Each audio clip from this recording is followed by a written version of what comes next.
Questo periodo racconta di Andrea Zanzotto una fase di una depressione piuttosto forte e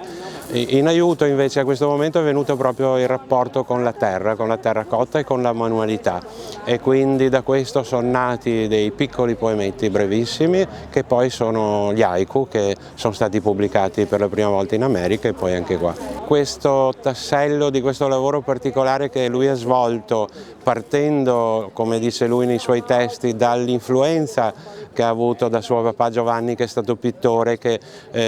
lui l'ha accompagnato spesso all'esterno quando dipingeva paesaggi. Tutta questa cosa è rimasta in lui, diciamo, un atteggiamento molto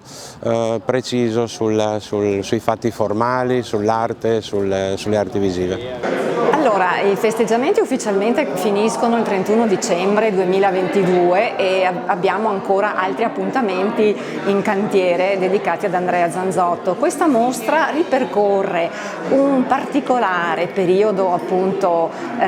di Andrea Zanzotto, un'esperienza che lui ha vissuto insieme a Mario Sutor, il titolare appunto dell'azienda Cotto Veneto, e durante questa esperienza lui ha sperimentato proprio le tecniche pittoriche di incisione sulla ceramica, ripescando quelle memorie, quelle esperienze appunto della sua infanzia, della sua giovinezza, quando seguiva il papà